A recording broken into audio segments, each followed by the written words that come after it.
a worldwide phenomena that needs serious national and international attention. So welcome all of you. The program will be that there will be a few introductory remarks by me. Then there is you have a set of extremely distinguished, eminent, noted speakers who will address you, and I will introduce them as we go by. We will end with a vote of thanks. So before, I would like to now present a few introductory remarks and welcome all of you to our webinar. At the inception, it is important unequivocally to state that we, Wisdom Foundation, condemn all acts of violence per se, as well as all acts of violence against minorities, whether they be in Pakistan, in Myanmar, in Bangladesh, in China, in Africa, in Afghanistan, and in our own country, including in Kashmir, Tripura, Assam, as well as the world over. Whether the minorities be Hindus, Sikhs, Christians, Muslims, Jews, Baha'is, Zoroastrians, Shias, Rohingyas, Uyghurs, Yazdis, Kurds, Hazaras, Ahmadiyas, Salafi Muslims, atheists, or anyone else. We likewise condemn all radical militant organizations like the ISIS,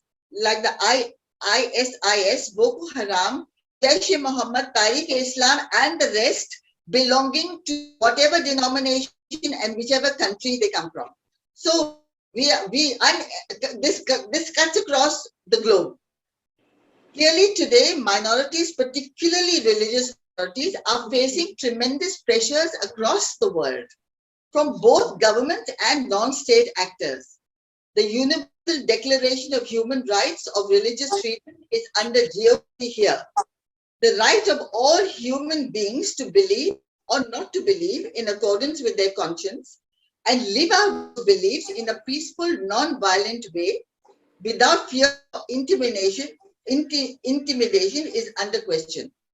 The continued catastrophic attacks on houses of worship is appalling, and accounts of the loss of life, of bloodshed, of innocent worshippers offering praise contravene all norms of human decency, safety, and security. Such violation of life, sacred space, as well as infrastructure is creating a humanitarian crisis and requires universal condemnation and prevention. Additionally, unfortunately, in the wars and conflicts, unseemly targeting of cultural heritage sites is an unpalatable reality.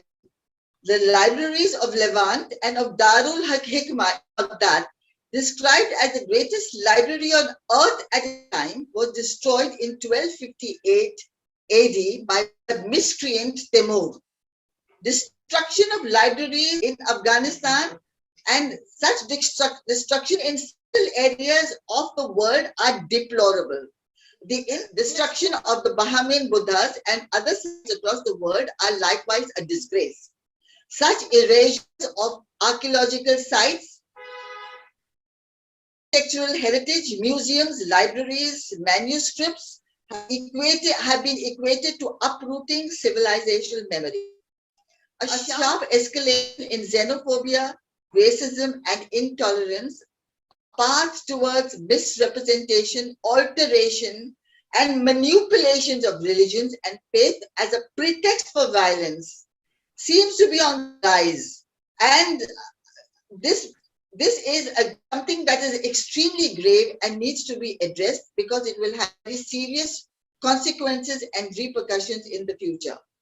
Fossilized feudal mindsets signal a perilous, dangerous slide, dragging the world and its society into a dusky arena.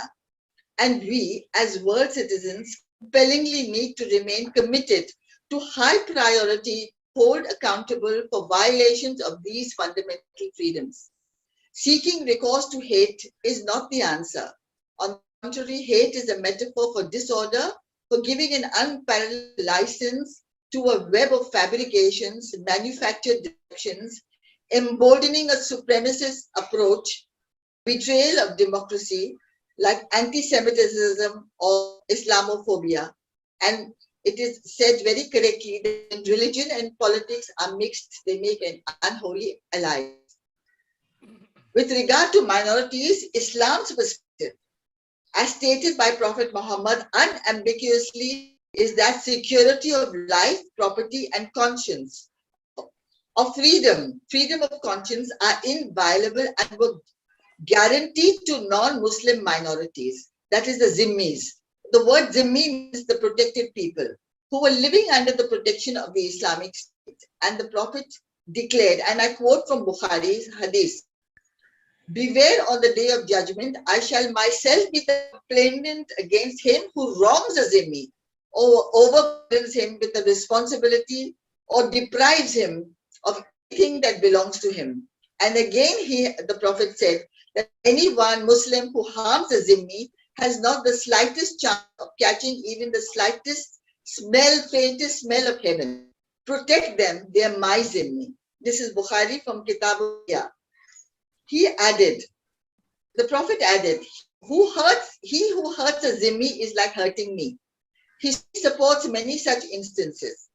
Recently, the US Supreme Court honored Prophet Muhammad as one of the greatest lawgivers in history.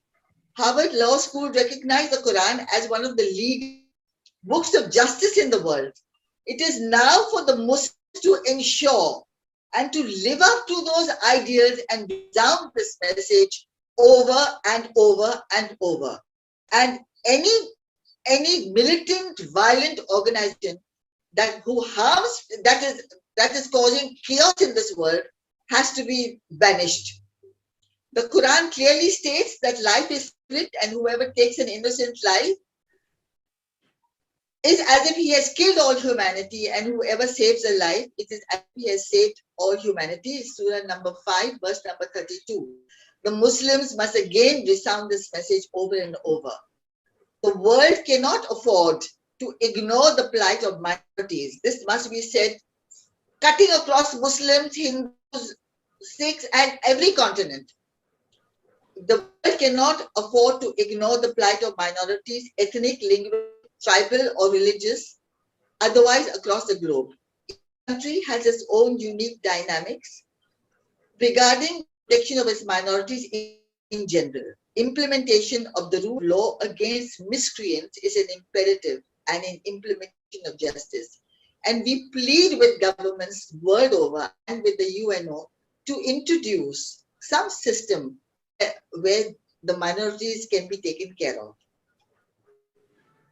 Before I introduce to you, I now go on to introduce to you our very eminent, distinguished, standing panelists who will address the audience. None of them need an introduction. All of them are erudite, notable, exceptional figures and sons and daughters of India. First, we invite our distinguished panelist, Admiral Lakshmi Narayan Ramdas, to address us on the rising concerns of minorities worldwide and the escalation of xenophobia, racism, and intolerance, a national and international concern. Before that, just a few words, chota more baat, lekin I need to say a few words about our renowned former Naval Staff Chief of the Indian Army, 1990 to 1993, PVSM, AVSM, BRC, BSM, ADC, leading peace activist, decorated for gallantry and distinguished service. And it is, and as he has received many awards, and head of the Naval Academy in Kochi, Kerala, he distinguished himself, which he has won the Vishit Seva Medal.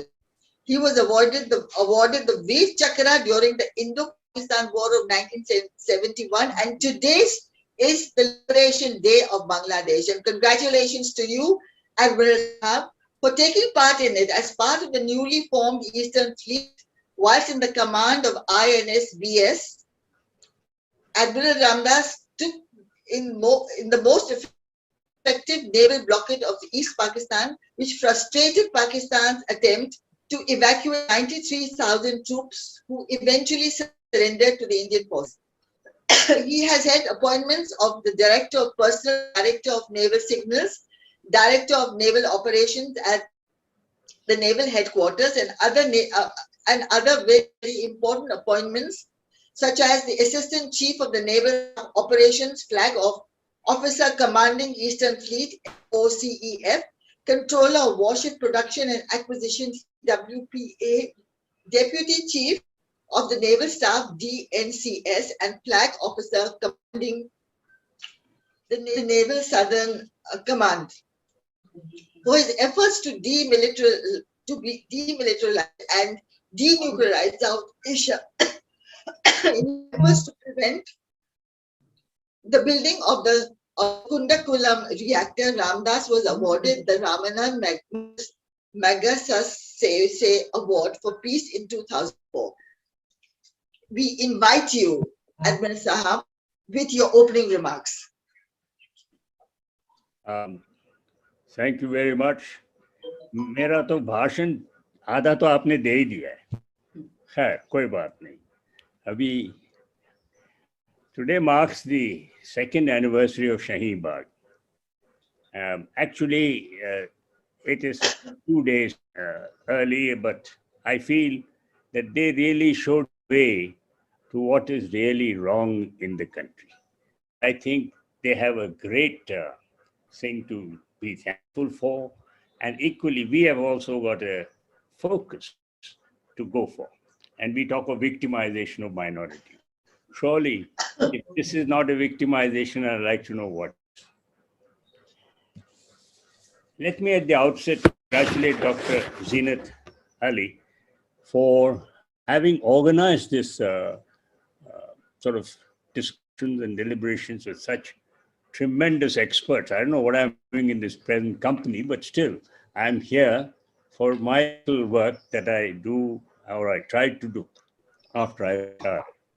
And as a concerned citizen of India, that is Bharat, and as someone in my late 80s who has grown up with Gandhiji, the freedom struggle, independence, and now new Constitution of India in 1950, let me briefly outline what I have personally witnessed in respect to my country and my people. What I bring to the table as someone who joined nearly, and when the Armed Forces Academy was created as a young 15-year-old in the year 1949, is a perspective from an important segment of our national people's, you can say, movement, whatever you call it. The trauma of partition. You know, partition and the deliberate vivisection of the subcontinent has been a difficult one.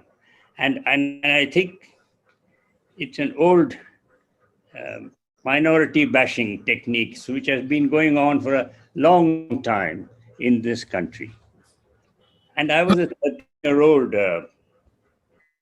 growing up in the city of Delhi when I have witnessed with my own eyes the horrible, horrible sequences that occurred during partition time. Well, I'm still around to be able to think about it, and God willing, I shall be a little while longer to be of some help and some usual work. But what is interesting and which left a lasting impression in my mind was that I was just 13-year-old when I was coming back home from school, and I saw a mob, sort of a gang outside my house.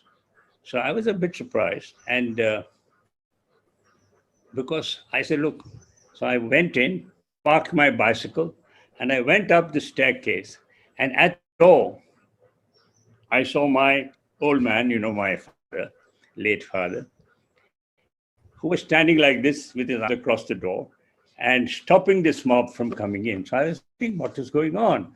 And see, this mob wanted to go for the family, which was Ghulam Muhammad Sahab. I knew him as a kid. Now, he was one of my father's colleagues, and he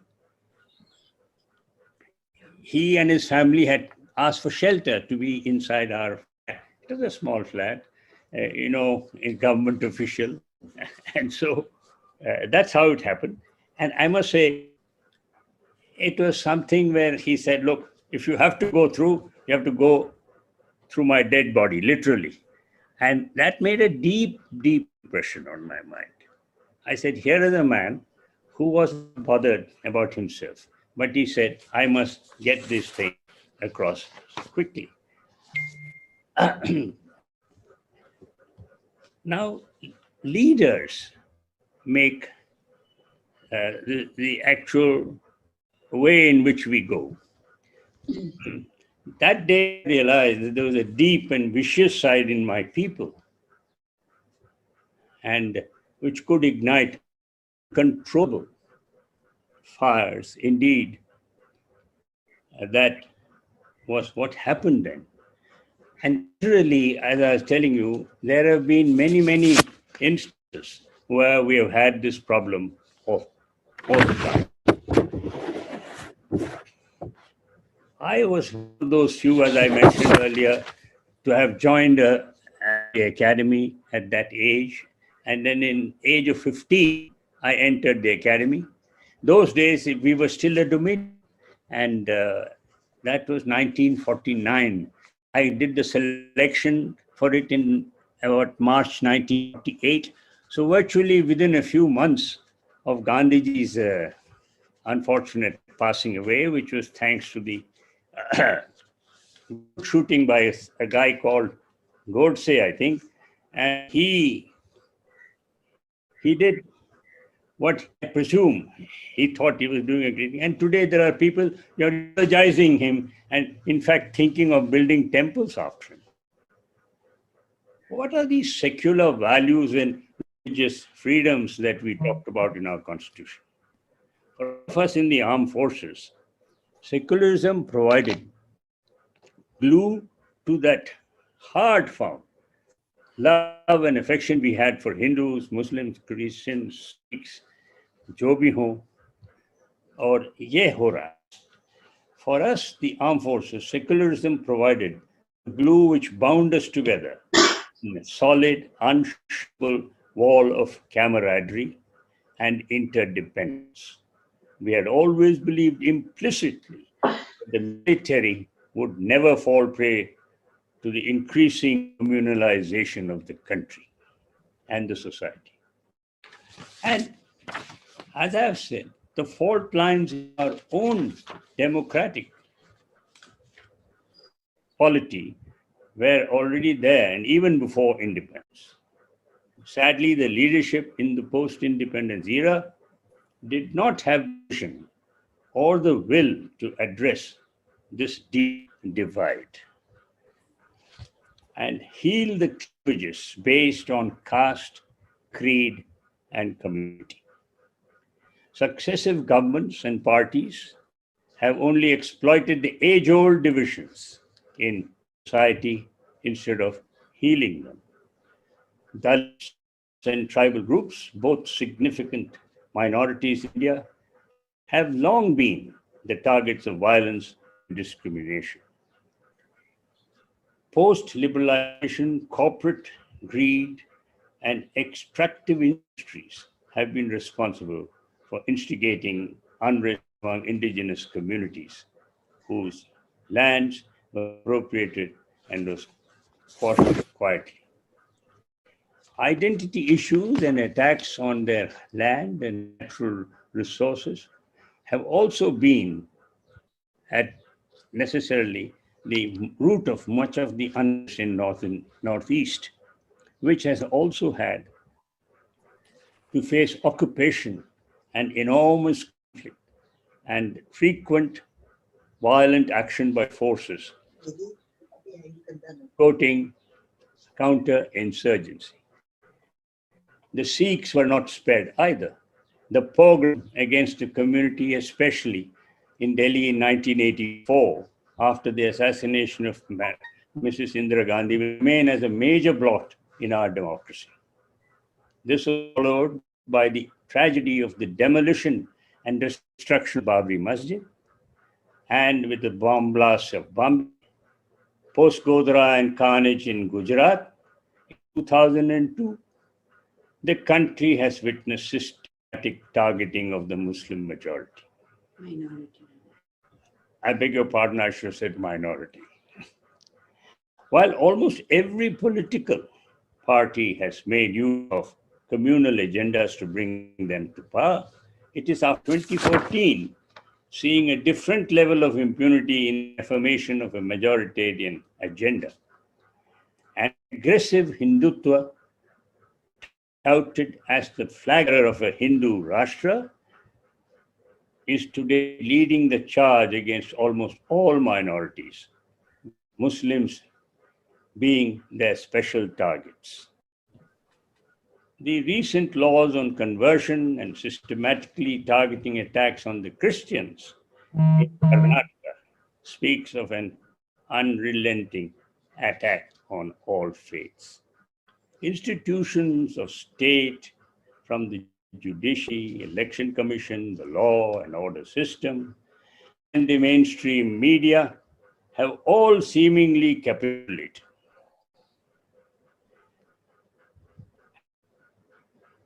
This has been ably along the way by crypto and corporate financial power. We have heard with great concern the National Security Advisor advise young police officers that they must prepare with what he called the fourth generation movement. The enemy was sure none other than members of civil society, who constitute the gravest threat to national security. The police are therefore duty-bound to deal appropriately with these anti-national elements. I don't have to say more about civil society and what it all means to whom and what it explains. I am probably among one of those senior-most heads of a service alive today. I believe firmly that in or out of uniform, we are citizens first and citizens last. We have all sworn to have allegiance to the Constitution of India. It is in that capacity that I have continued to draw attention to the steady undermining of democratic functioning, the growing intolerance, the vicious targeting of minorities, the spreading of hate messages, and last but not the least, the politicization of the armed forces. Many of us have also approached the judiciary with a request to address the several constitutional matters in the courts, especially urgent ones such as sedition law, UAPA, CAA, NRC, and the controversial AFSPA. As a person who has been in the uniform for 45 years, in my view, there is no justification for continued and mostly indiscriminate use of the Armed Forces Special Power Act. A law meant to be used for a short duration has continued in the Northeast for 58 years and in Jammu and Kashmir since 1990. I mean, this must be urgently reviewed jointly by the judiciary and the political leadership at the center and the states, not to mention the army. And army is quite different from the armed personnel. Now, there are many military personnel, paramilitary, who are also termed armed personnel. We will talk about this, discuss things. Now, how do we find solutions? The answer, my friends, is literally blowing in the wind, as Bob Dylan said. And they were immortal words. People's power can be a formidable instrument for transformation and change. To name just a few below, in the United States, it was Black Lives Matter. A friend of and colleague of mine wrote about many questions you can ask as a citizen, no matter where you are in the world, about RTI. And I don't wish to name him, but I know him very well indeed. But he talked about exposing electoral bonds, PM Cares Fund, etc., etc. Now, farmers' campaign against the three farm laws have also been worth noting, and the impact of this. Now we have to reclaim this republic and put back the republic back in the hands of the public. Our constitutional authorities, and indeed encourages people to take action as citizens and act as the conscience of the nation. Clearly, we need people to come together, both in India, South Asia, and the world. And we must act with fear and in support of all those who are being humiliated and persecuted. That is our duty. On the grounds of religion or ethnicity or nationality, doesn't matter. There are no boundaries. We need to form alliances with like-minded groups and individuals. We need all to believe in our democracy and in our people. I hope the overview will provide a basic backdrop for us to have a really fruitful discussion. Last night, my former steward, Muhammad Ali, now he's 71 or 72, rang me up to remind me that December 15th, कल रात को मेरे को phone किया उन्होंने, December 15th was our last day of combat in the Bias, in the Bay of Bengal. Ceasefire was declared on December 16th at 16:30. That is about an hour or two ago. Bangladesh was born. We had shared the agonies of war, but we are agreed that it was necessary. But much harder work needs to be done if we have to secure the peace. Jai Jawan, Jai Kisan, Jai Jagat, or Jai Hind. Namaskar. Thank you so much, Admiral Saab, for your very erudite presentation and very important, lecture that you've given us. May I now invite Kumar Ketkar ji to address us. He's going to be speaking on violating the Universal Declaration of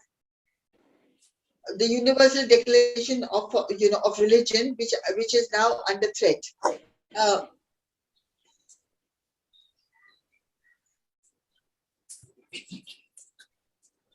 Violating the Universal Declaration of Religious Freedom, catastrophic attack, places of worship. Kumar Ketkar ji is a very known figure in India. He needs absolutely no introduction, but nonetheless, he is a member of Parliament, Rajya Sabha, Padma awardee by the central government, the Lifetime Achievement Journalism Award from Maharashtra government, and Special Recognition Award from the US-based Maharashtra Foundation, Giants International Award for covering global events. A senior journalist, chief editor of the Dainik Divya, formerly chief editor of the Lok Sabha, and several other prestigious publications. He is a noted prolific author and is an expert on political affairs. He is all these and more a person larger than life than in the normal mortal run. A great orator, he is a voice that has echoed through the corridors of fraternity, which is fierce and truthful and honest. He has 12 books in Marathi on politics, sociology, science and literature to his credit. We invite him to address us. Kumar Ketkar ji. Actually, I am quite humbled and embarrassed speaking after Admiral Ramdas, who has had in his life fantastic, courageous moments with conviction. And he has taken a very comprehensive view from partition days to now. In fact, as he said, and he did not say that so openly and blatantly, but the fact is we are experiencing something similar to what happened in partition 1947-48. Unfortunately, there are many parts in the country, particularly in Gujarat, where Hindus and Muslims today live virtually a partitioned life. Not only in Gujarat, there are places in India, in Assam, and many places, and in other places where it is not so geographically and territorially managed or unmanaged. In psychological terms, the partition has taken place. It is in the minds of the people. And as somebody said, the partition takes place first in mind and then in politics and geography.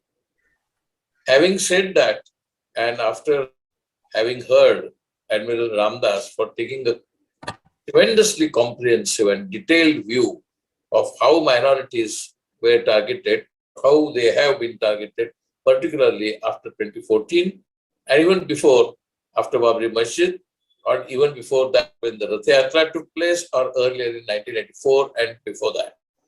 So I do not want to dwell again on the same theme, or the same events, or the same experiences, since the subject matter that is given to us to speak on is national and international violation of universal rights and victimization of minorities globally. Now we must find out, or we must try to recognize at exactly which point the current global crisis emerged, at which point the seeds of current victimization of minorities were sown. I will give you some hypothesis, either wrong or right, but you can interact.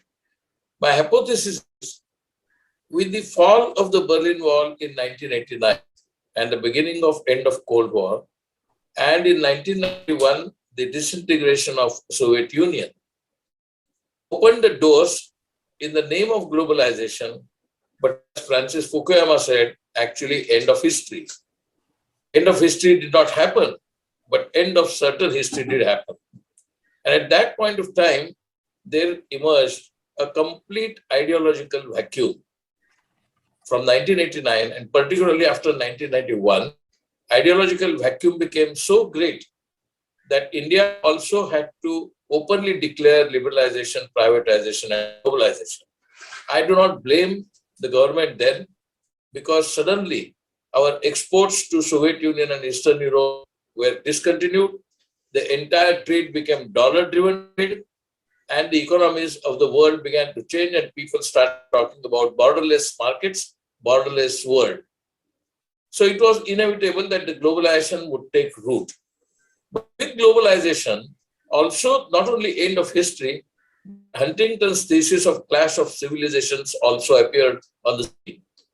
Clash of civilizations emerged virtually a manifesto for victimization of minorities, because clash of civilizations projected that it is going to inevitably happen. The world will be divided between different religious communities. Therefore, instead of humanity, which was recognized by United Nations in 1946-48, had been divided. And that division took place between 1992, after Clash of Civilizations was published. But that also had a precursor. In 1950s, there was Daniel Bale writing about ideology, and there was also God That Failed by many other authors. So actually the decline of ideological atmosphere began in 1950, soon after the war, but even then ideology was the most significant factor in our life and in our politics, in our history, and in our sociology. And that is why Pandit Nehru, when he said socialistic pattern of society, he had the experience of Soviet Union in mind, and he also had the experience of how Nazis were defeated by coming together of Stalin, Roosevelt, and Churchill. One was arch imperialist, another was arch colonialist, and another was a comrade. Yet three of them came together to destroy and defeat the Nazi Führer. Unfortunately, even that much liberalism has not survived today. After the war, when Pandit Nehru opened the country's doors for liberal ideas, secular ideas, and scientific temper, today we do not hear anything about scientific temper. Secularism has been ridiculed or humiliated, and liberalism is widely condemned as non-functioning society. Socialism has also obviously been a huge setback. People like me who joined the left movement in the 1960s are realizing that the 1960s world was perhaps looks like today a kind of a delusion. But it was not a delusion. In 1970s, the mid 1970s and late 1960s, American youth and the European youth marched against the war in Vietnam. In fact, they supported Vietnam War under Ho Chi Minh's leadership. They not only supported Vietnam War, they condemned the policies of United States new imperialism of Nixon and Kissinger. The same Nixon and Kissinger team had tried to influence Indian policy in 1971 Bangladesh War when they launched the 7th Fleet to arrive in Bengal. So the imperialist or new imperialist network was on even in 71 as far as Indian subcontinent is concerned. But we must also notice the fact that Bangladesh, it was a division of Pakistan, it was not condemned, it was not criticized by the Muslims in India, or forget Muslims in India, Muslims in Kashmir did not condemn it. Muslims in Arab countries supported Indira Gandhi, and Pakistan was definitely divided with consent of so many other Muslims. So to say, therefore, that Muslims were against or Muslims were for, or to describe the Bangladesh conflict in terms of Hindu and Muslims is totally wrong, as was declared by our Home Minister Amit Shah, who said Hindus are welcomed from Bangladesh, but not Muslims. So they are carrying the legacy, negative legacy of that period. The point is, I think it began with the new era of victimization of minorities. Global victimization of minorities begins after 1989 Berlin Wall fall and 1991 Soviet Union's disintegration. Let there be no second thought about this, that Babri Masjid has fallen in 1992. There may or may not be a link between the fall of Berlin Wall and fall of Babri Masjid. That is not the point. The point is it happened in the same small period of 1989 and 1992 when the Cold War ended, and in India, the balance of secular forces taking forward the country also collapsed. So I think there is some similarity globally and here. After 1992 Babri Masjid here and Berlin Wall there, we find that there is a total ideological confusion, ideological chaos, ideological anarchy. It is interesting to note that many of the neo-Nazi movements that are taking place in Europe are essentially taking place in the former communist regimes, former socialist regimes. In Hungary today, the kind of authoritarian regime has taken over is minorities. In most of the European or East European countries, the Nazis have taken over. In Latin America, where the freedom movement was supported by the non-aligned movement led by Nehru and later by Indira Gandhi, also like Brazil, are taking shape against the minority and authoritarian regimes. So whether you are in Brazil or whether you are in Turkey, whether you are in Middle East or whether you are in India or in Bangladesh or Myanmar, we are finding that authoritarian forces are actually taking more and more charge, and those authoritarian forces are effectively victimizing the minorities. The creation of minority threat perception, that minorities are a threat to majority, has been now a global phenomenon. And Islamophobia is the name of this new kind of fear, the new kind of fear, complex of fear psychosis that is being deliberately played. Frankly, there are 54 Islamic countries and they are not united. To say that all 54 Islamic countries are promoting Islam is wrong. Today, in a very strange and cynical way, even Saudi Arabia and Israel have come together in a certain kind of pact.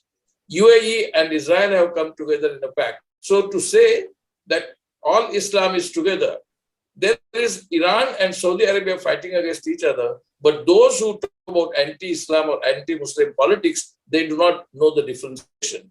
They do not know or they do not care. There are 54 Islamic countries and Shia Iran and Sunni Saudi Arabia at the throat of each other. So the Islamophobia is a new name of the victimization, and in India it has taken root not only in the educated middle class, more significantly in the educated middle class, but also in the poor classes in terms of caste formation among the scheduled caste as well as OBCs are today using the distinction of Hindu and Muslim. And that is why last week, Rahul Gandhi had to distinguish Hindu and Hindutva. Some are born Hindus, are born Hindu, as he said, and Gandhiji is also born Hindu. Gandhiji used to call himself Sanatani Hindu. But he was the person who said, Ishwara Allah Tero Naam, Ko Sanmati De Bhagavan. So there was no communalism in the entire freedom movement. Today, Gandhi's name is used, or Gandhi's movement is used, or freedom movement is used actually to promote communalism and bringing back the memories of Khilafat in a very tendentious and in a very cynical manner. So I think it is necessary to recognize the fall of liberalism or the liberal order begins in 1989 and slowly it starts taking over. Earlier that there was liberal America, there was liberal Europe. Today suddenly we find Europe is also giving up liberalism and America is also giving up liberalism. And Trump now, though defeated, he remains, the specter of Trump remains in America and Biden has gone on defensive. That clearly shows, in fact, today only US has declared that Islamophobia will not be tolerated. Ironically, America becomes the center of new liberalism, just become a neoliberalism. So new neoliberalism also is springing from there and neoliberal economy is also springing from there. But let us not de-link neoliberal economy, the global economy and the rise of forces and the rise of fundamentalist forces and the victimization of are all interrelated phenomena. And they all are interrelated in the ideological framework of clash of civilizations and end of history or end of ideology. Now we are passing through after 1991 for the first time in an ideological vacuum. And that ideological vacuum will promote more and more identitarian politics. Identitarian politics is actually promoting victimization. The more you are less socialist or even capitalist for that matter, or liberal, you think yourself as Hindu, as Maratha, as Brahmin, as Jat, and so on and so forth. So the moment this micro-identitarianism begins, the communalism begins. And when communalism begins, victimization of minorities begins because ironically, the minorities who are perceived as threat to majority. Majoritarianism is the direct equivalent of victimization of minorities at the other end of the spectrum. On the one side of the spectrum is majoritarianism, on the other side is victimization of minorities. They are also integrated. And this is happening globally, and in fact, global forces are helping. There are people and there are forces and there are colonialists who want to promote and divide this world in a different way, in a different form. They wanted to balkanize India in 1947, but only partition took place. India did not get balkanized. There are forces which want India to be balkanized, not only India to be balkanized, but global order need to be reshaped. Now, this reshaping of global order depends on which forces are defining social influence. That reorganizing, reshaping the world is being done with the help of religious fundamentalism. Religious fundamentalism of Muslims in the Middle East and religious fundamentalism of Hindus in India and religious fundamentalism in other parts, in other Christian parts of the world, I think is going to be a threat to the world. The specter of evil, in the sense of the specter of communal evil, the specter of fundamentalist evil is now stalking minds of people, the societies and the nations. Time has come for us to restore the balance of liberalism, the ideal nation, the ideal idea of nation, idea of India or idea of the world. Idea of the world is directly linked with the idea of India. As Ramdas ji ended his speech by saying Jai Jagat, I think Jai Jagat was a slogan first time given in 1949. I think that slogan will actually bring back the idea of India, because the idea of India means all type of people, all languages, all cultures. There are something like 18 major languages and more than 1,000 dialects in India. And all these people are different in cultures, but yet they are together. And that unity in diversity, which was talked about by Pandit Jawaharlal Nehru, is being ignored and sidelined. In fact, ironically, Pandit Nehru is more remembered today by the communal forces and the BJP than even by the secular forces and liberals, because they want to finish Nehru, they want to finish the freedom movement, they want to finish the Nehruvian legacy, because Nehruvian legacy is not only an idea of India. Nehruvian legacy is about idea of the world. And that idea of the world, we have to maintain, we have to promote, we have to actually propagate the idea of world. Without propagating the idea of world, we will not be able to establish the real idea of India, which is plural, inclusive, secular, democratic, and liberal of course. Thank you very much. Thank you. Thank you for that very brilliant presentation. Thank you. I think it's given a very realistic and global picture. Like Adil Sahab has talked about our country, you have given us a very wide perspective. Thank you so much, Kumarji. Sanjay, there's a bit of a problem. You will not be able to finish by, you will not be able to speak by 5:30. Is that okay by you? 6:30. Hello, Sanjay, are you there? Yeah, I'm there. If you can, however, I can extend by another 10 minutes, but I would like to leave by 6:45. I have somewhere to go. Sudhindra ji, would you like to speak? I would want to hear you. We would want to hear you right now. But because Sanjay has to leave, should we ask him to speak now or later? No problem. Let Sanjay ji speak first. How nice of you. Sudhindra ji, thank you so much, really. Thank you, Sanjay. Thank you. So we welcome Shri Sanjay Jha to assess on halting the geopolitical narrative of hate speech and disabling vote bank politics. Shri Sanjay Jha is the Executive Director of Dale Carnegie Training Office in India. He was a former national spokesman of the Indian National Congress and the President INC and the President of All India Professional Congress, Maharashtra. His latest publication, The Great Raveling, India After 2014, was #1 on the Amazon bestseller list. The Nobel Prize laureate Amartya Sen wrote on the front cover of the book. I hope Sanjay Jha's reasoned call for progressive political change helps generate a much-needed response. One of India's respected social influencers and is one of the most articulate political voices in the country. He also holds a PhD in economics. So we welcome you, Sanjay. Please, we need to hear you. And thank you, Mr. Kulkarni, for your graciousness to give him your time. Thank you. Well, thank you very much, Zeenat, for firstly inviting me with the August gathering that you have here of some people whom I deeply admire from the bottom of my heart. I still thanks to Sudhindra ji because, this is the kind of flexibility that liberals need to have. And I think he's demonstrating that excellently here. Let me just kind of cut to the chase and address the issue away. How many of us have actually heard this name? And this is to all the panelists, anybody who's watching the cut program or will watch it on a recording. The name is Ram Srinivas Akuptheni. Ram Srinivas Akuptheni. My guess is you haven't. But we should actually remember this name for a long time. I'll tell you why. This name belongs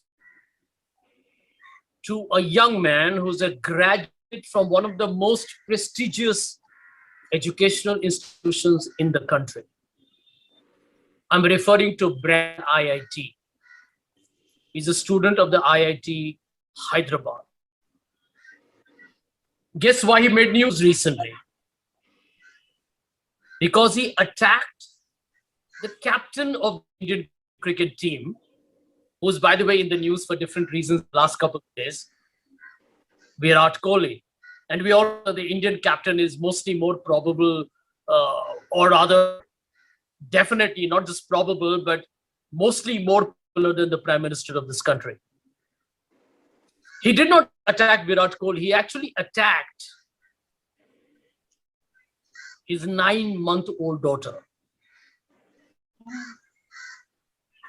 And guess what he said? He had said he had every intention to rape her. It's a shocking manifestation of where we are as a country.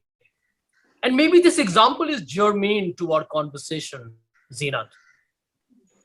An IIT graduate qualified to probably work in Silicon Valley threatens publicly the 9-month young daughter of India's cricket captain of rape.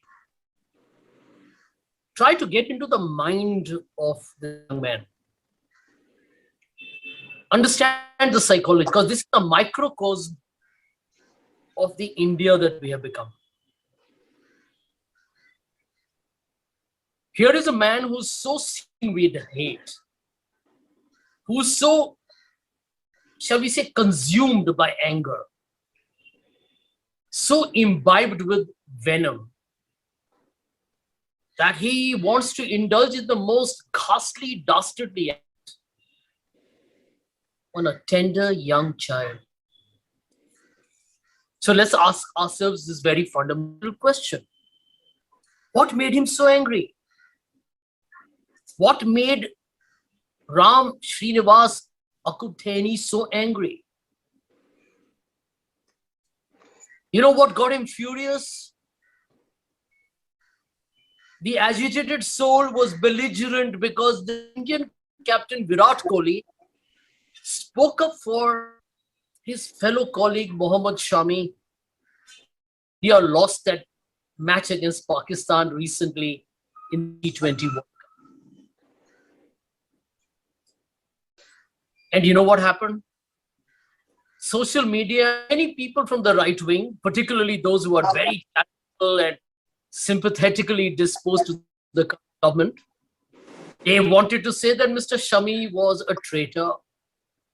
He was committing apostasy. It was a deliberate act of surrender to the arch rival Pakistan. Because Mr. Kohli spoke up in a press conference and he called these people spineless. He said, you stop spreading hate. My fellow colleague is a valiant fighter. He's won matches for the country. Here was an IIT graduate who decided to attack the Indian captain's family. And I think we just need to look at this one incident and understand the problem that India faces. I think God and the Admiral have been outstanding, as I'm sure will be Sudhindraji and Faye and Ram after. But I don't want to really, get into the detailed issue of love jihad, ghar wapsi, anti-Romeo squads, bans, go to Pakistan. You can know who the agitators are by the color of their clothes. I mean, there is no end to the laundry list of very deliberate, willful, malicious, malignant, malevolent politics that India is witnessing. But just look at this one incident in isolation. And I think, therefore, we need to tell ourselves, there's a lot to worry about. Secularism remains in our constitution, remains for the so-called, liberal left intelligentsia, Lutyens to talk about. Or Mr. Hate is mainstreamed. Secularism is mocked. And communal harmony is considered to be nothing but a nice sounding misnomer. We have a problem. The elephant in the room is that the current government of India believes in a Hindu Rashtra. And by the way, we don't need a formal inauguration of a Hindu Rashtra. In my opinion, it is already happening. I know people who are fearful to make conversations. Today you saw ads being removed from the best brands like Tanishq and Surf have been removed. Fab India have been removed. Munawar Farooqi cannot do a stand-up artist's job. Veer Das is targeted as a violent perpetrator of, diminishing India's extraordinary reputation. And we call ourselves a democracy. No, we are not. We are not a secular democracy. We are, yes, definitely that in a literal sense. Practically, the answer is no. And let's admit to that. And unfortunately, I have to go. But, I would probably like to make this point. that this eminent panel needs to reflect on all these issues without pussyfooting around. You got to bite the bullet. We have a gigantic social divisiveness that is being played out in the most blatant. Is it a global trend? Yes, it is. I think countries all over the world, particularly Hungary, and we've seen that in America, we saw it with Brexit. There is a rise of the English nationalism. Trump was blatantly out there, and we all know he felt about banning people from several Islamic countries coming in. And that is the same America that allowed an Islamic center to be built right next to Ground Zero, where the horrific 9/11 happened.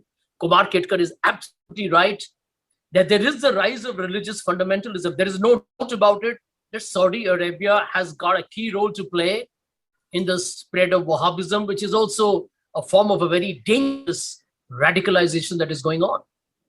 And ironically, Saudi Arabia happens to be an ally of America. So there is a big global dimension. But as citizens of this country, all we can influence what's happening in our territories, and without little ability to influence the narrative or take on the establishment when they try and actually divide and rule game. But I think quite simply just focus one name, one character, this IIT Hyderabad graduate. And let's use that to understand the problem. Vulnerable youth, the rise of a dangerous propaganda machine, the use of dog whistling by politicians. Unfortunately, a lot of cheerleaders in the mainstream media who bad for the government. And more importantly, and this is the part that we need to rise up and talk about, is the opposition fighting along with civil society to try and prevent the disintegration of what could be the greatest secular democracy the world can possibly still see. The battle can be won. I remain an eternal optimist. When I see such wonderful people on this panel, and everyone intellectual, bright, academically, so evolved, and having a vision for India, I believe there is hope. So I want to end by saying, for every IIT Hyderabad graduate who threatened Virat Kohli because he supported Mohammad Shami, there are so many IIT graduates who will also fight back against this horrendous abuse going on. And that should give us the faith. Therefore, my kind request to everybody, even as we face some dark times, have hope, because ultimately humanity cannot live and sustain on hate. Thank you. Thank you so much, Ajay. Thank you very much for your presentation. Thank you for staying with us. And there is so much in what Admiral Sahab and what Kumar Ketkarji and what you have said. There is much in it. Now I invite Shri Sudhindra Kulkarni ji, please address us. Thank you very much, sir, for your graciousness to give Sanjay your time. Small matter. Shri Kulkarni ji is a very well-known senior politician, communist, technologist. You can't imagine what a great technology. When I began reading his biodata, I didn't know where to stop. He's the alma mater of Indian Institute of Technology, Bombay, and he formerly worked for the Blitz. He was formerly India's aide, that is the officer on special duty to India's former Prime Minister, Shri Atal Bihari Vajpayee, in the Prime Minister's office between 1998 and 2014. An activist of the Bharatiya Janata Party 1996 to 2013 before he resigned from the party. Strategist for the Krishna Advani, for Mr. Lal Krishna Advani in 2012. I invite you to address us when we are waiting to hear you, especially me, sir. Thank you, Zeenat ji. Let me join other panelists in congratulating you and thanking you for organizing this very important webinar, and your initial remarks really set the tone for the discussion. And I would like to reiterate and reaffirm the three very important things you said in your introductory remarks. of all, we must condemn all acts of violence against minorities anywhere in the world. Second, we must condemn these radical militant organizations, again, whichever religion they have sprung up in, whether it's Islam or Hinduism, any other religion. Thirdly, freedom of faith is an inalienable right of every human being everywhere in the world and must be safeguarded with constitutional guarantees as well as societal action. Now, minorities, if we understand by minorities, people who profess a certain religion are in, minority numbers, numerical minority. That's a reality everywhere in the world. And as mobility has increased, globalization proceeds, just about every country in the world has a minority now. And therefore, the subject that you've chosen for this webinar, protection of minorities and stopping victimization of minorities, has assumed a very important contemporary significance. It's a worldwide phenomenon and it requires both national action, international action. Of course, the nature of minorities differs from different countries. For example, in many Western countries, the minorities are recent migrants.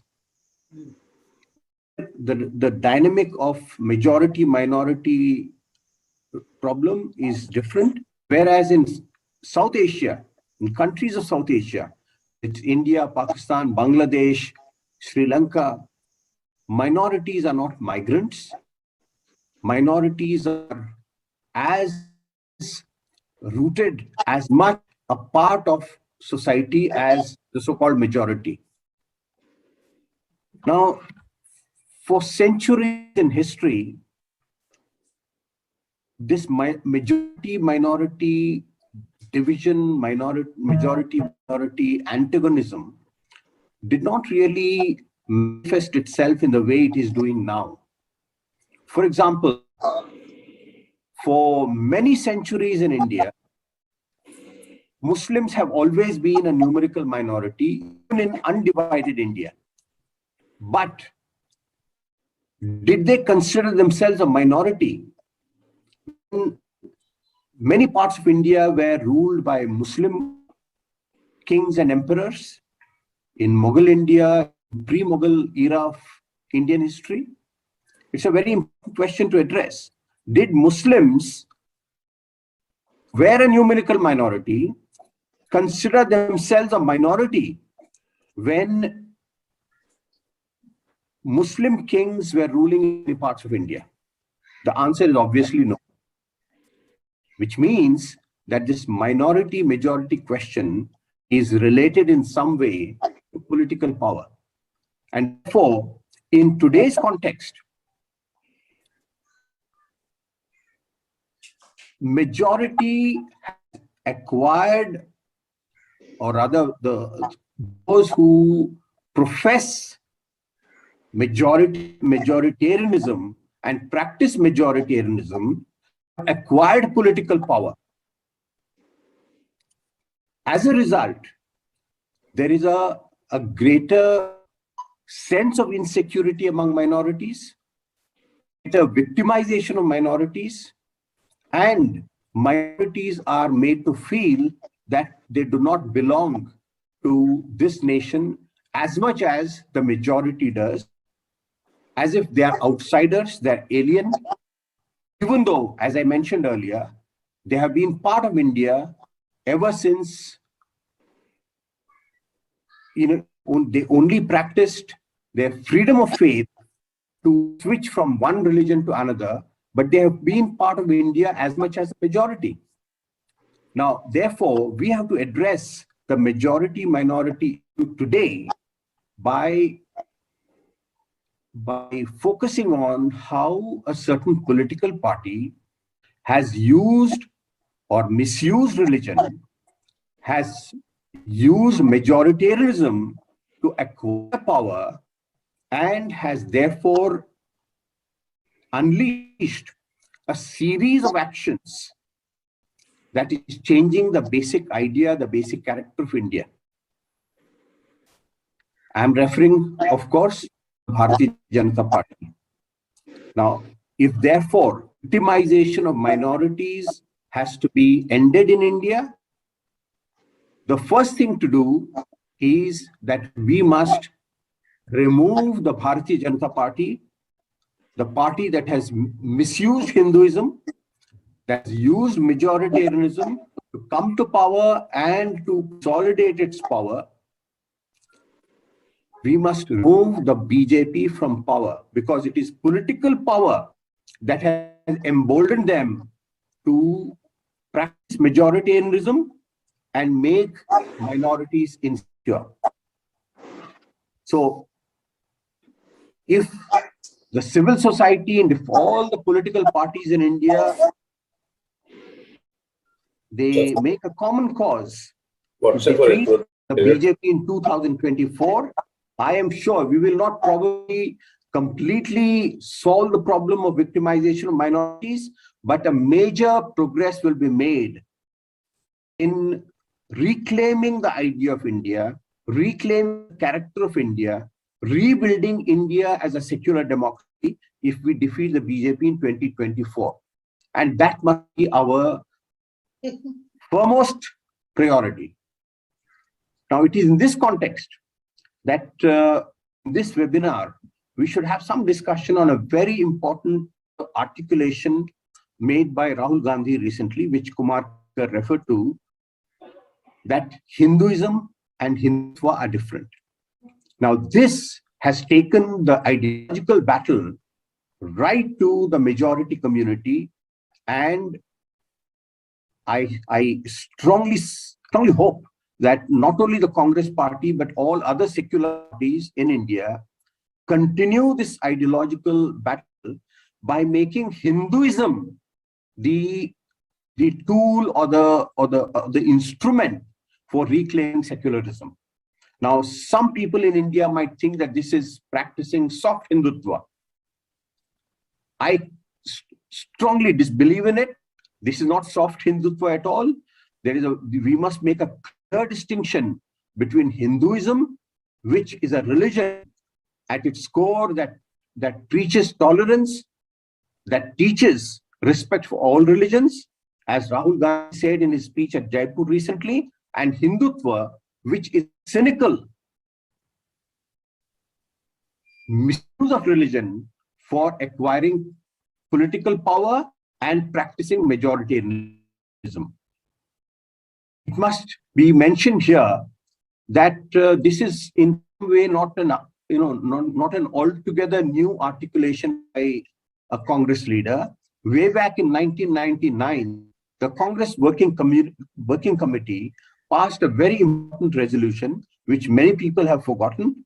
But let me remind the panelists and all those who are listening to this webinar that the CWC in 1999 passed a resolution which said that Hinduism is the most effective guarantor of secularism in India. Now, if all the secular forces start articulating this with confidence and commitment, we will be able to defeat the forces of Hindutva. What else we should do? We should promote the heritage of syncretism in Indian society, which is there at the core of all religion, all religious traditions.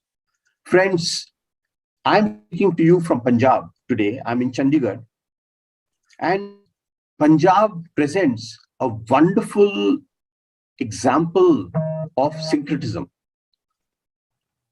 In Punjab, there is a very interesting feature that the Sikh community is a majority, but in the country, it's a minority. Hindus are a minority here, but in the country as a whole, they are a majority. Yet, there is no majority minority division in Punjab. How did this happen? Happened because of the syncretic force of Sikhism. Sikhism is that religion which brought together the best of Hinduism and Islam. So therefore, we should identify such syncretic traditions all over India, revive them, and bring them to the center stage of both politics as well as social interaction. We have many examples of Mahatma Gandhi, of Swami Vivekananda, of Kabir, of Idas, and many Sufi saints. Now, this is what needs to be revived. Secondly, our civil society, as well as society, secularism has to be practiced at that level. Secularism should not be just a slogan for political parties. Secularism has to be practiced. Indeed, it has been practiced centuries together. This fabric has been disrupted for some time. We need to repair and re-strengthen the secular fabric of Indian society.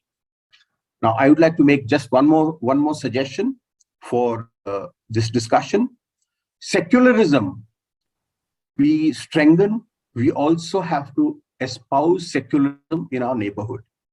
We cannot have a Pakistan which does not believe in secularism, a Bangladesh which does not believe in secularism. Bangladesh is a little different. Then the communal forces get strengthened. So we have to therefore espouse secularism as an ideal for all of South Asia and going forward for all over the world. As I said right in the beginning, there are minorities, religious minorities, practically every country in the world. So secularism, Sarva Dharma Samabhav, is not something unique. It's applicable only to India. It has to be professed, it has to be practiced all over the world, especially in Asia. Now, coming to India and Pakistan relations, it is the partition of India that has really caused the biggest disruption in secular life of India. Now, we cannot undo partition, but negative features of the partition have to be undone and can be undone. And therefore, I believe that India-Pakistan normalization and Hindu-Muslim harmonization, they are two sides of the same coin. We must pursue both. We must pursue religious harmony in India, and with the same confidence and commitment, we must pursue friendship, peace, and cooperation with Pakistan, with Bangladesh, and other countries in the world, including Afghanistan. All these countries are one civilizational family. Zina ji, the name of your organization is Wisdom Foundation. What we need to do is revive the civilizational wisdom of South Asia. And that is the best way of ensuring that there is no violation of rights of anybody, irrespective of the religion and irrespective of nationality. Thank you very much. Thank you very much for your very words of wisdom. I think we have to follow it up, and this is you've been a leading light to show us the way. There's just one thing I would like to tell you. Is very recently I have worked on a chapter for a book that is to be brought out by Mr. Gopichand Hinduja, who is, in my mind, one of the most enlightened people I have met in recent times. And it's a compilation of a statement of 14 religions. And I was invited to write the final chapter of the commonalities, of the dots that connect us in the cosmos and the universe. And it is unbelievable if I tell you that the basic tenets that we speak of, and this common harmony that we are talking about, this what you mentioned in Punjab and what you mentioned in Sikhism, is so much prevalent. It's just that we don't want to see it, or we have no time to see it, or we have not concentrated in that direction and that dimension. So, to bring the world to closer, and especially what troubles me is our own great country. We have a huge legacy. We have a great legacy behind us of peaceful coexistence, of tolerance, of learning to get on, of the idea of India. This is, I think, this common thread. I'm waiting for the launch of this book, and if the Hinduja so gives us permission, we will talk about it. When the book is out. So in the meantime, thank you so much, Mr. Kulkarni. I'm sorry. My apologies for that error. I got a few things down the internet, and I never thought of verifying them with you. But nonetheless, as a scholar, I should have done that. So my apologies for that introduction. And now I invite Mr. Ram Punyani, who is a former professor of biomedical engineering, Mumbai. Professor Ram Punyani currently is the director of the Indian Secular Forum, awardee, author of several books, former professor of biomedical engineering and former senior medical officer affiliated with the Indian Institute of Technology, Mumbai. From science to arts. It's a wonderful position. He has been involved in human rights activities and initiatives, very well known. His latest book, which has come out, has created a lot of waves. So without further delay, I invite you, Professor Ram Punyani, to address us. Thank you, Dr. Zeenat, and dear friends. Of course, this webinar is a real treat of ideas, and I'm very thankful to Dr. Zeenat for organizing it. Before I go further, I also get one thing in my biodata correct, that I am not Padma awardee. I am nowhere close to that. So anyway, if your good wishes are there, I'm happy for that, but it is not a reality. I'm far from it. Anyway, so friends, of course, a lot of very valuable points have been pointed out, right from Dr. Zeenat to Sudhindra Kulkarni. All the speakers have taken a very global view, broad view, and I will say a very humane way, which is needed for our society in general. Now, what I will try to do, I will try to focus mainly on India.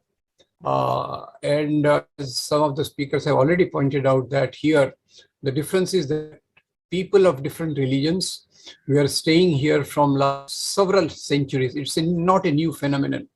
Christianity is nearly 19th century old. Islam is nearly 13th centuries old, right? And so that way it is not new. And even the period of early period when the part of the country was being ruled by Muslim kings, it was not just a Muslim rule as some people try to point out, because it was in collaboration with Hindus. And Akbar had Raja Man Singh, Akbar had Raja Todarmal and Birbal and all that. And of course, this is very excellently brought out by none other than Mahatma Gandhi in his book Hind Swaraj, where he points out this fact about the nature of rule in India, a thick Hindu-Muslim interaction. And similar things have also been brought out wonderfully by the architect of India, Jawaharlal Nehru, in his book Discovery of India. So as far as today's issues are concerned related to minorities, what minorities are facing, I think the beginning of this takes place during freedom movement, as on one side we see the rise of Indian nationalism from the social, political, economic changes related to education for women, education for Dalits, and a new system of law. All this in due course gives rise to many organizations which look forward to Indian nationalism. And this Indian nationalism, of course, some of them might not have been a part of the main party which led the freedom movement, that is Indian National Congress, but there were other major tendencies which contributed to values of liberty, equality, fraternity. And in that, we can't forget the long stream of revolutionaries like Bhagat Singh, Chandrasekhar Azad, others on one side, and the great contributions of Jyoti Phule, Savitribai Phule to Bhimrao Babasaheb Ambedkar on the other. And as far as the diversity of religions was concerned, it was no problem as far as the Indian people uniting as India. And it was the brilliance of Mohandas Karamchand Gandhi, who said that I am a Sanatani Hindu. I can give my life for my religion, but that is my personal matter. And when he was confronted with the issue of Somnath temple, of course, today we see our top leaders very busy doing artis and this thing. But Mahatma Gandhi said, Sanatani Hindu, that is my personal matter. The state for whose fashioning I am struggling will not be guided by your or my religion. So, and in Somnath temple's case also, when people approached him that state should renovate the temple, he said, this is not the job of the state.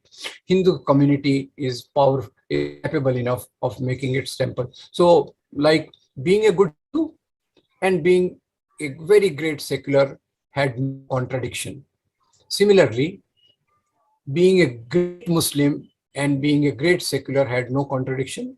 We see in the form of Maulana Abul Kalam Azad, one of the great Muslims who not only presented Islam in a very good light, but also translated Quran into other languages. Maulana Abul Kalam Azad, and some people who are really unknown to us, people like Allah Baksh, the Premier of who organized a great conference, big conference of Muslims to oppose the demand of partition. So I think religion was no contradiction as far as the mainstream Indian movement was concerned. And sometimes I popularly feel that if I remember the leader of Indian national movement, I can't forget Bhagat Singh, I can't forget people like Ambedkar.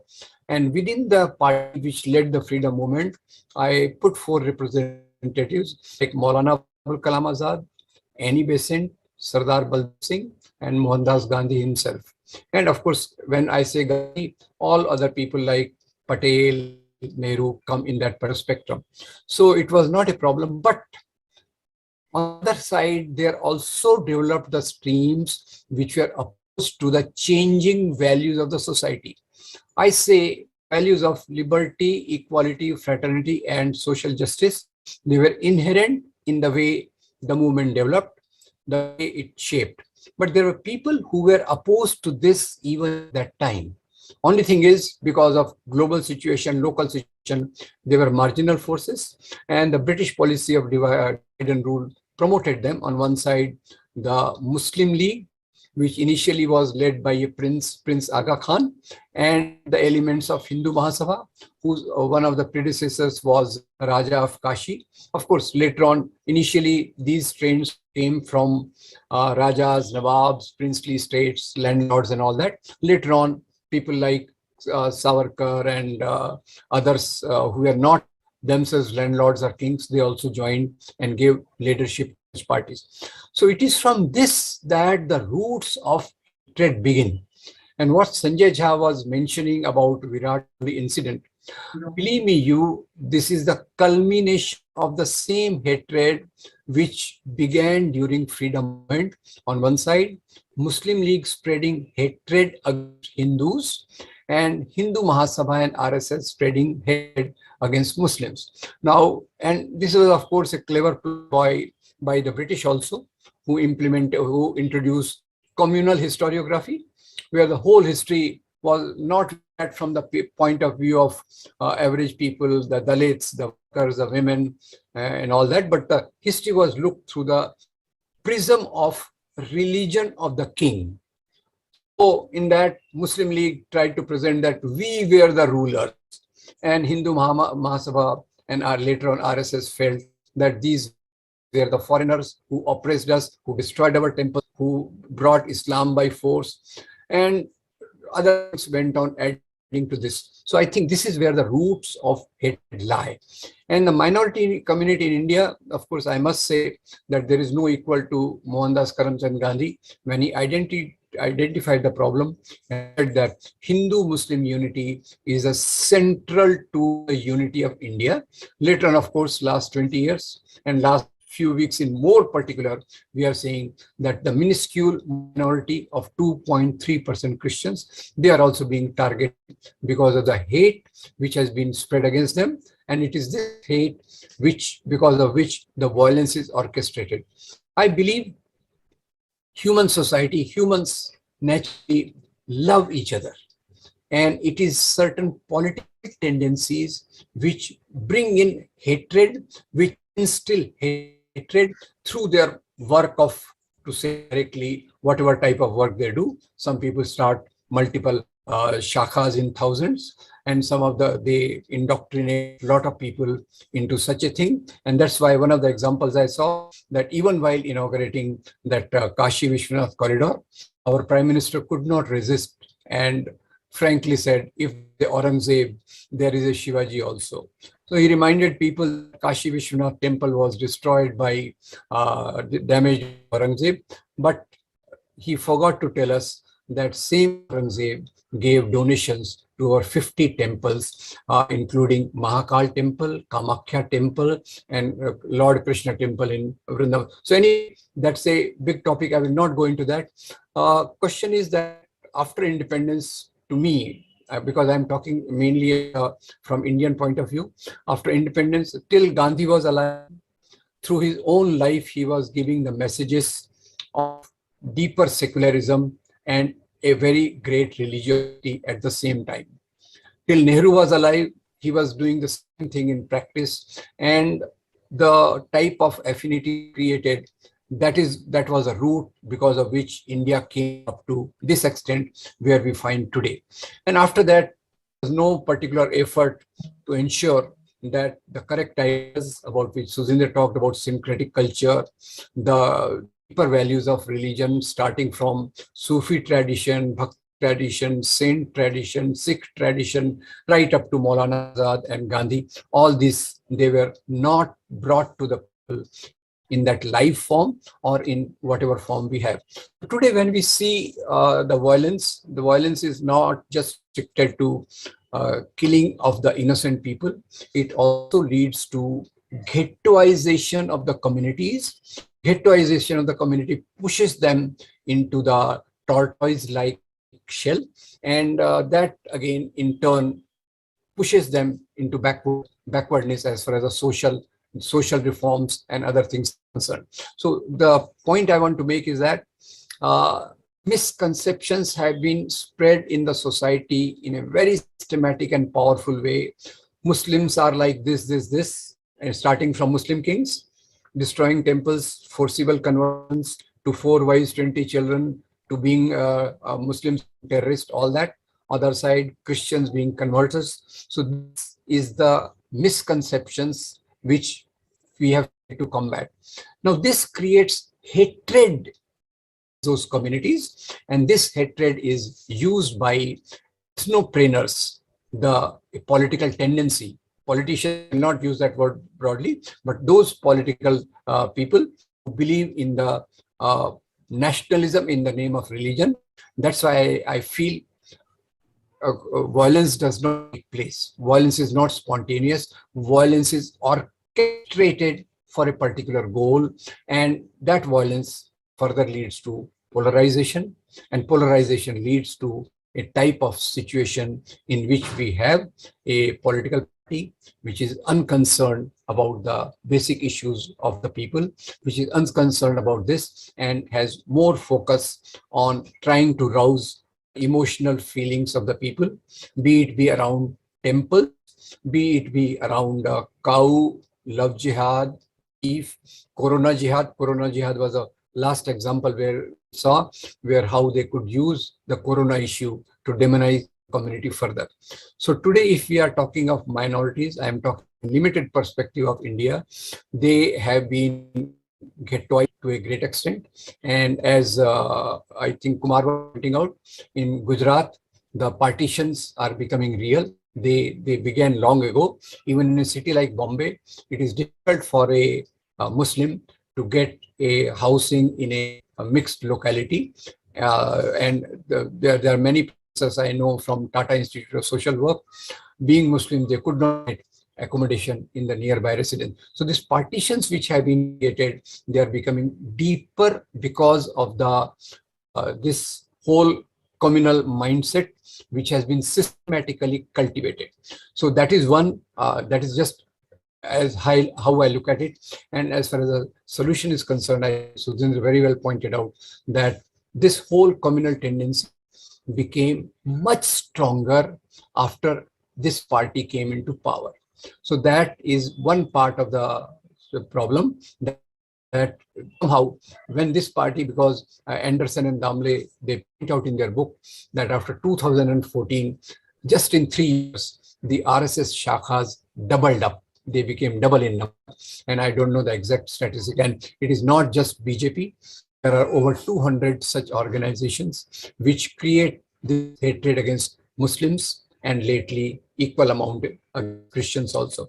So that is one. And secondly, of course, we need to have this message going to the people, going to the average people. And there, of course, these webinars are the starting point, but this message has to be taken to the people right at the grassroots. There we need to cultivate peace work. And what do I mean by peace work? By peace work, I simply mean that we try to communicate to the people in their language through cultural activities, through like today, a lot of hatred is being generated through WhatsApp and the media, which is a lot of which is sold out. So probably we can also use some of the media, social media, to create love and amity in the community. And this has to be supplemented by programs in which the diverse communities are brought together in celebration of national festivals, in social aspects of religious festivals, and definitely have to see that the issues of the people related to bread, butter, shelter, employment, and human rights are picked up and taken further. And that will be the real way that we come out of this and try to relate it to the global situation naturally, but at micro level also, we have to have a look at this. Thank you very much for giving me the time. Thank you so much, Mr. Ram, for that very introspective. You have invited so much introspection. You know, recently a friend of mine has been pointing out to, so many, so many gaps and so many faults, that each one of us really has, and which somehow or the other need correction. I think all communities also need to introspect. Very often I ask myself this question: I am a Muslim, but do people hate Muslims? And Muslims must also address that question as to why do people look at you in this way. Yes, of course, the entire thing is very much extraneous, but whatever little one can do to make us a better person, to make this a better country, to make better relations, to extend your hand to each other, to help each other stand, because all of us are looking forward to, I don't know, I should not be using the word shining India, but yes, taking India forward, taking India ahead. Going to be a superpower soon, someday. But the whole point is that this divide in the hearts of people, this I find it extremely difficult to be able to understand it. And this is, I think, what we need to overcome. If there are weaknesses within each one, we have to learn to correct those weaknesses. We have to learn to look at ourselves from the eyes of others. Why is it that others are looking at us? And of course, the scenario, the entire layout that has been so brilliantly stated by starting with Admiral Saab, Ji, Sanjay Jha, Professor Ram, and of course, Mr. Kulkarni, who has given us so many ways to look at things. Thank you for all that. And now I invite our youngest speaker for the day today is Srimati Faye D'Souza, address us on the media, fake news and religious minorities. Srimati Faye D'Souza is a former executive of the news channel Mirror Now, and we all know of her views, of the way she has made, the way she has brought out news. And Faye D'Souza is an award-winning journalist, one of the youngest, who has changed the news in a way they change the news in a way that news is covered on television, focusing on audience attention on issues that matter to citizens rather than to fuel emotions of partisan debates. I think that has been one of her very major contributions.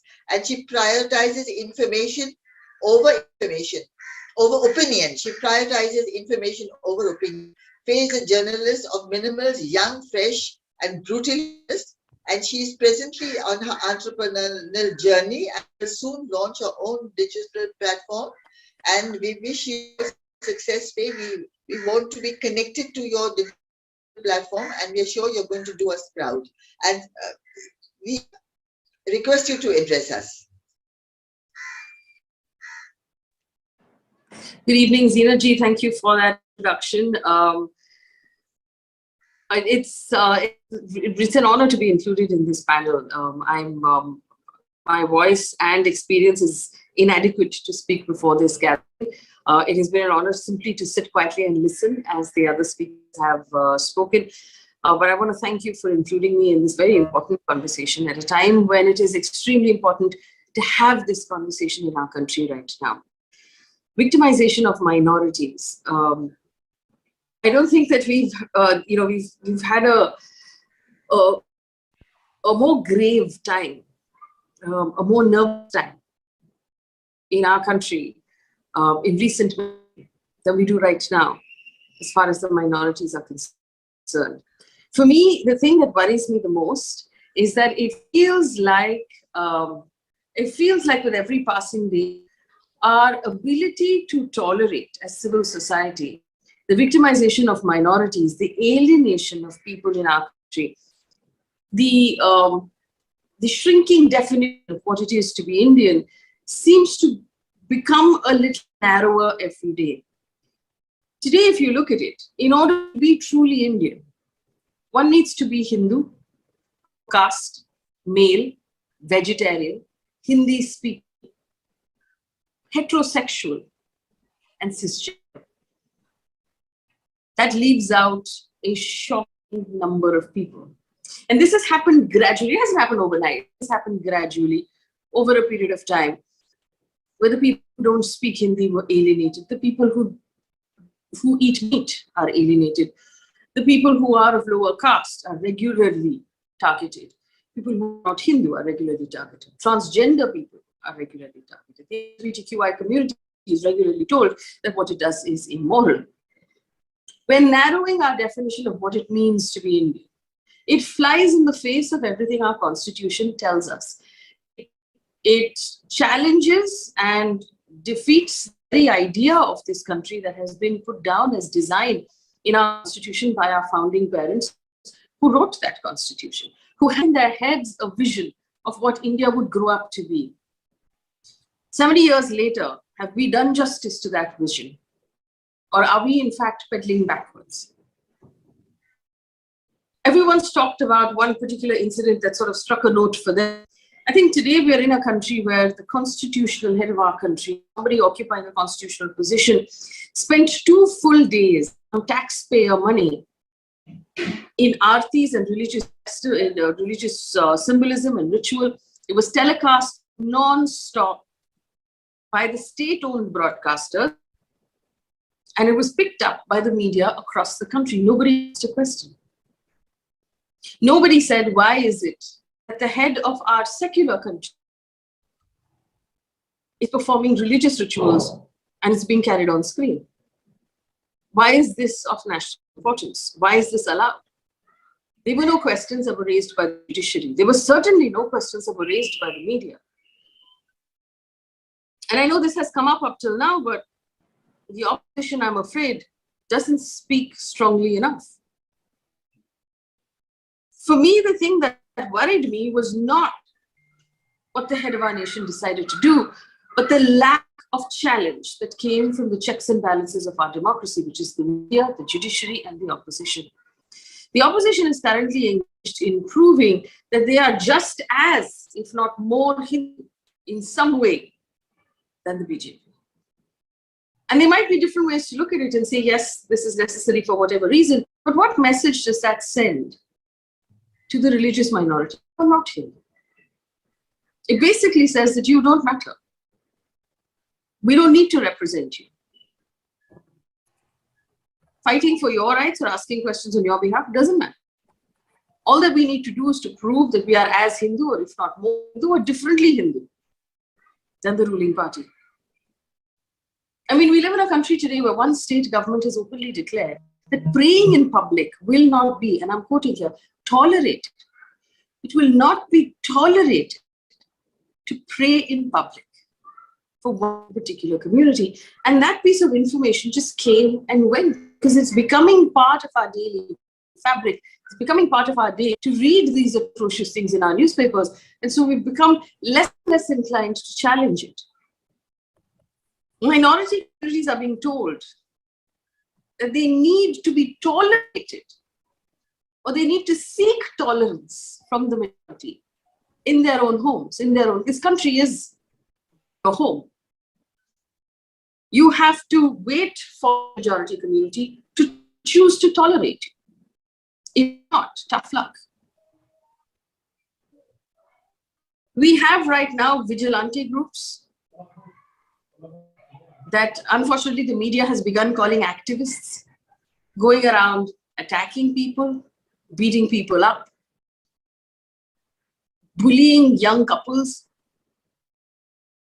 looking for what people are eating, what people are wearing, what people are saying. And these people are not facing the full arm and the strength of the law. What they're getting instead is celebration from the political class, emboldenment that they're on the right track. The Karnataka government, which is my home state, has tabled a anti-conversion bill today. It's very interesting. It outlaws what they call forced conversion, but it puts the onus or the burden of proof on the accused, along with a possible 10-year prison term on law. It has become commonplace now to write laws like Love Jihad, where it allows the police to pick up members of the minority community, hold them without evidence, and use the process of the law to hold these individuals for days and days on end until they have their day in court. But I could go on to call out these various events, but everybody on the panel are familiar with what is happening in the country. I just look at it from the point of view of our young people. It's an audience that I speak to every day. 1/5 the world's youth lives in India. We've had enough of our political class tell us that this is our strength, this is our future. On last count, 230 million people in India between the ages of 15 and 20. I want you to consider where the people were 7 or 8 years ago. They have scarce memory of a world that is not like this one, of a country that is not like this one. They don't remember the world that we grew up in, or the country that we grew up in. We grew up in a world of Doordarshan, which fed us a healthy diet of Mile Sur Mera Tumhara on a nightly basis. It told us national integration is important. It told us that we have to be united even though we might be different. Ek titli, anek titliyan. Our schools constantly, every fancy dress competition, constantly drove it into our heads that we have to be united. We had media campaigns like the Times of India that ran Aman Ki Asha. Today's young people have no recollection of that. They don't remember a world that is different from the one that we're living in right now. In the world that they live in right now, constitutional heads of the countries perform puja, an aarti, and it's carried across the country. Minorities shouldn't pray in public. People can be sent to jail for weeks on end before police even gather any evidence. Journalists are regularly jailed for reporting incidents which are communally sensitive. And by reporting on that incident, the journalist is accused of creating communal disharmony. My only submission before this panel is that we owe it to the youth of this country to defend our constitution, to defend the fabric that makes us who we are, and to remind them and teach them from scratch the idea that we were meant to be. I want to only examine now the media, messaging that we send out, the messaging that comes from our political class, that gets carried by the media without challenge or fact-checking. The questions that are raised on nightly debates on television every night further divide the country instead of challenging and fact-checking the political class that is breaking us apart. Words like love jihad, problems with clothes, problems with food, problems with relationships that are used to divide us instead of putting it together. Advertisements, films, comedians, writers that are constantly strung up for suggesting that we should actually be together instead of apart.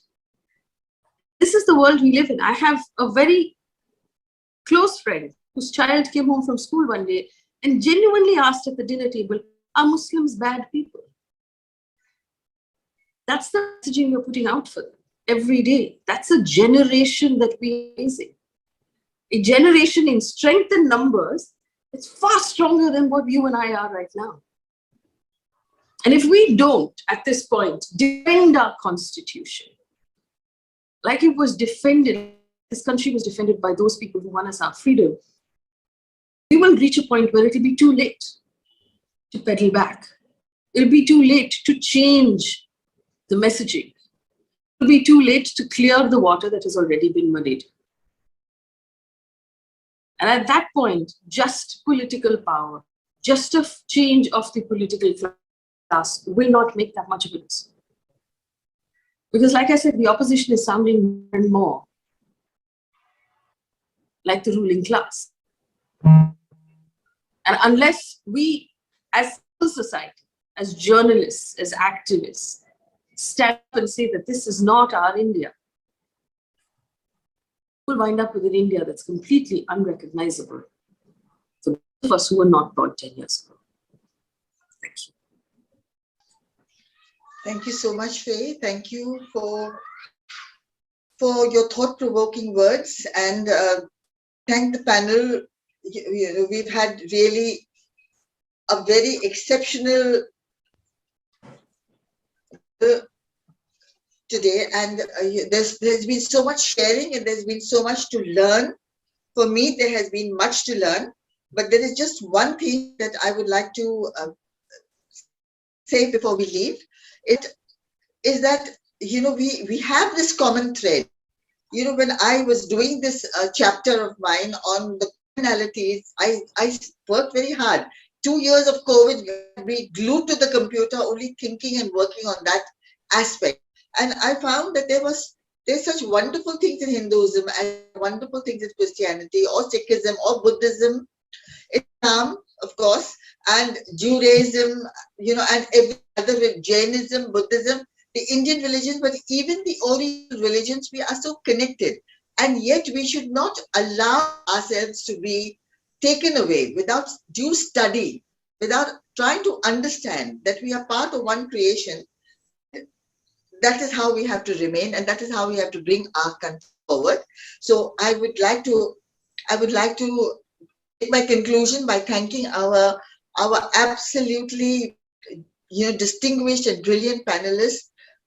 Admiral Ramdas Sahab, thank you so much for being here. Kumar Ketkar Sahab, I know that you are a member of parliament and people are waiting to hear you. You have so many things.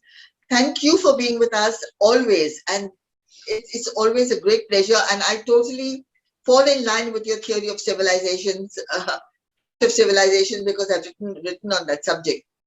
Thank you. Thank you, Kulkarni Sahab, for being with us. Thank you for your words of wisdom. Thank you for opening the doors, and we have to find and discover the discovery to the road of peace, the discovery to the road of oneness, the discovery to thinking. We may be diverse and different, and we can't be the same. Like nature has so many different flowers and so many different foliage, yet nature stands together. So here we have to. Your presentations have been unmatched and thought-provoking, and thank you so much, Professor Ram Punyani, Professor Sanjay Jha, and Srimati Faye D'Souza. Thank you very much for your previous invaluable contribution, despite your busy schedule and engagements to spend so much time with us. Thank you. I also thank our technological team, Sri Praveen Gaikwad and his colleagues for coming from Pune all the way, and they always do a wonderful job. I thank Srimati Sabha Patel, Principal Anjuman Islam School Bandra, assisting us with the poster. And in conclusion, all I have to say is the preservation of the idea of India that so many of our panelists cutting across have mentioned. And I quote Justice Gautam Patel from the Bombay High Court, who was quoted in Times of India, the 28/11/2021 on page 1. And I quote, "Governments will come and go, but the idea of India, the constitutional idea of India, must be protected. History will not judge us by the highways and statues. It will judge us by how we preserve the constitutional idea of India and save it from being undermined." Thank you, Justice Sahab. We hope that we can take a step in the direction that you speak of. And the cornerstone or linchpin is the cause of the protection of individual rights and dignity. All of us, whether we are minorities, whether we are different religions, ethnicities, languages, linguistically, whatever it is, we are individuals who the Constitution grants the rights, the individual rights of dignity. And the Wisdom Foundation calls for a national and international conversation, dialogue, a discussion for commending an emergent humanity, a fraternity, reviving universal engagement, a world where we can collaborate that can address the safety of life, property, and the well-being of people, their houses of worship, and innocent worshippers. Thank you very much. And we can have a discussion. Kumarji, are you going to be available for a further discussion? Kumarji, Kumarji has left? He has left. He had to leave, I think. Okay. Now, are the other panelists would you like to make some comments before the end show? Yes, I would like to make a point. Yes. A very short point. Yes. In the interest of debate and discussion, I agree with most of what Faye D'Souza said, but there is one point on which I would like to restate my belief. She said that the opposition is sounding more like the ruling party by speaking the same language, and which conveys a meaning that the minorities don't matter. Now, this is, I very humbly request her, because we all believe in the same cause, but I humbly request her to revisit this issue. Rahul Gandhi said that Hinduism and Hindutva are different. Hindutva must be defeated, must be opposed, but Hinduism, the core teachings of Hinduism, must be not just defended, but brought into practice, including political practice. He is not speaking the language of Modi. He is not speaking the language of Amit Shah. He is speaking the language of Mahatma Gandhi. And if we have to defeat the majoritarianism, the misuse of Hindu sentiments by the current leadership of the BJP, it is the Hindus who have to be re-educated, because the fairly large through the Hindu society has given them political power. If we have to change this, and I agree with her that just political change is not going to make all the difference, but political change in 2024 is absolutely necessary for a breakthrough in going towards the right direction. And therefore, I think you should perhaps organize yet another debate solely on this particular issue. But when we say that we want to use Hinduism as an instrument, ideological instrument in the battle against Hindutva. We are not downgrading the minorities. We don't in the least believe that they don't matter. They matter as much as Hindus, because the Constitution of India gives equal place, equal rights, equal status to everyone irrespective of religion. For defeating majoritarianism, it is today the primary task of the Hindu community. Thank you. Thank you, Mr. Kulkarni. Faye, would you like to respond? Faye, would you like to respond? With due respect, I appreciate what Mr. Kulkarni is saying and what he's putting forward. My submission was that the entry of religion into public life, especially into government, sets a dangerous precedent. At the end of the day, yes, we have identity politics, and yes, identity will always be part of our political fabric, but we need to reinstate our secular values. I just want to point out also, I mean, it's not just one thing. For example, if I were to read out this from this article dated April 15, 2019, Congress leaders, senior Muslim Congress leaders demanded that the Lok Sabha polls in Delhi include at least one ticket to a Muslim leader from the Congress. More and more we see that tickets are not being handed out to members of minority communities. The way our politics is being fought is changing. And there's one fair argument that says you have to fight fire with fire, and if you have to come, the numbers matter and the breakup matters and things like that. I get that. I'm just saying that there needs to be a larger push to defend the secular ideas and remove the idea of religion as part of our public life. And I like I said, I'm the least experienced person on this panel, so I'm fully ready here to accept that I'm wrong, Mr. Kulkarni. Thank you, Faye, for being so gracious. I think both of you have an equally strong and valid point. After all, secularism was defined in Europe, and which was actually the root of secularism, completely kept religion out of governance and politics and statesmanship. So I think that is another way to look at it when you want to be secular. That and of course, as Mr. Kulkarni is giving the other perspective point of view from the present scenario and situation. So both different points of view, and I think we have to, as you have another discussion on this issue, a deeper discussion only on certain, on these aspects, and perhaps that would give us more light, more ideas on how to define ourselves, how to go ahead, with implementing the idea of India, because that's what we are all talking about. Admiral Saab, would you like to say something? भाई मैं बहुत कम बोलता हूँ. आप तो ये जो घरवाली है कुछ कहेगी, because please may I? Most welcome.